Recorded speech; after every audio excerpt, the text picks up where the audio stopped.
Abraham, le père des croyants, 4e épisode. Abraham et la circoncision. Jusqu'au chapitre 16 du livre de la Genèse, notre personnage s'appelle Abram. Puis, au chapitre 17, Dieu change son nom en Abraham, de même que Sarai devient Sarah. La tradition dit qu'il faut l'appeler Abraham, puisque c'est le nom de sa pleine maturité spirituelle, sauf quand on analyse spécifiquement les chapitres 12 à 15 dans lesquels il se nomme Abram.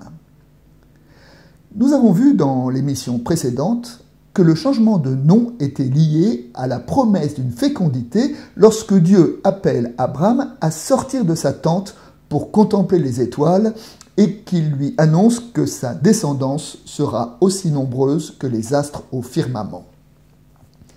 Le changement de nom intervient au chapitre suivant et il est associé au commandement de la circoncision.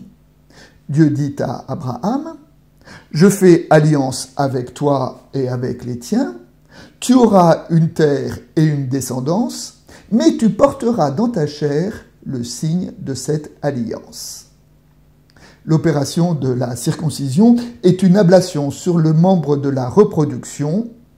Elle est une blessure qui s'inscrit dans l'intime de la rencontre de l'homme avec la femme.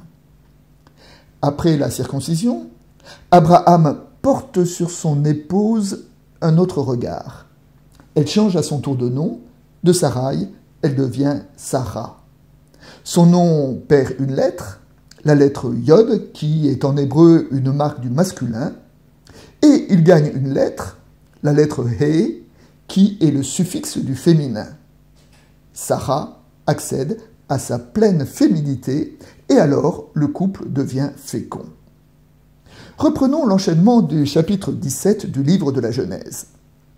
Dieu change le nom d'Abram en Abraham. Abraham est circoncis. Sarai change de nom et devient Sarah. Et au chapitre suivant, le couple devient fécond.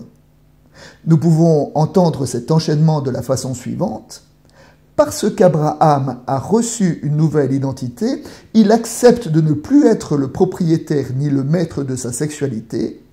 Cela le conduit à changer son regard sur son épouse et le couple accède à la fécondité. Lorsque les Juifs parlent de la circoncision, ils utilisent l'expression « Berit Millah » qui signifie l'alliance de la circoncision. L'ablation du prépuce devient le signe de l'alliance entre Dieu et son peuple. Comme tous les signes, nous devons prêter attention à ce qu'il désigne. L'homme, le mâle naturellement conquérant et dominateur, porte dans sa chair une blessure qui est la marque d'un renoncement, ce qui est un des fondements de l'éthique. Il n'y a pas de civilisation si l'homme ne met un frein à une sexualité potentiellement infinie. Une relation harmonieuse entre l'homme et la femme et une activité sexuelle respectueuse de son partenaire nécessite une attention à l'autre. Une sexualité épanouie devient une école de comportement car il faut du temps, de la délicatesse, de la parole et de l'écoute pour atteindre l'harmonie des corps. Quand il dévoile son sexe, l'homme circoncis se souvient qu'il n'est pas Dieu et qu'il est appelé à humaniser son désir. Il n'y a pas de sexualité épanouie et respectueuse qui ne fasse l'économie de la blessure.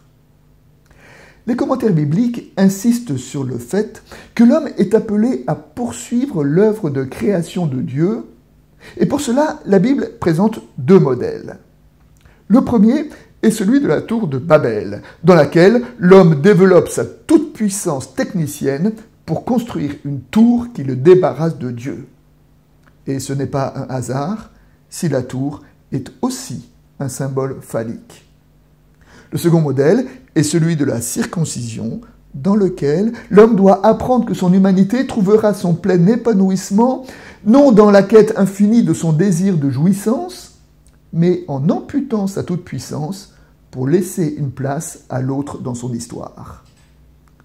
La circoncision est une ablation qui débouche sur la possibilité d'une rencontre du prochain dans son altérité. je ne peux rencontrer l'autre dans sa singularité que si je commence par renoncer à le posséder et à le réduire à être l'objet de mon désir. C'est lorsqu'Abraham a été circoncis que Sarai a pu changer de nom pour accéder à sa féminité.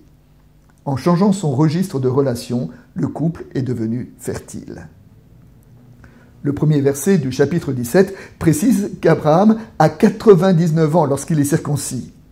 Les chapitres qui précèdent nous rappellent qu'il est devenu très riche, qu'il a été victorieux à la guerre, qu'il a pris en charge la question de sa descendance en faisant un enfant à la servante de sa femme, et à ce moment de sa vie, il pourrait considérer qu'il est arrivé, qu'il n'a plus rien à apprendre et qu'il n'a plus besoin de conversion.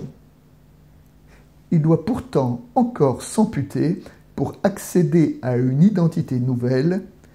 Il n'y a pas d'âge pour naître.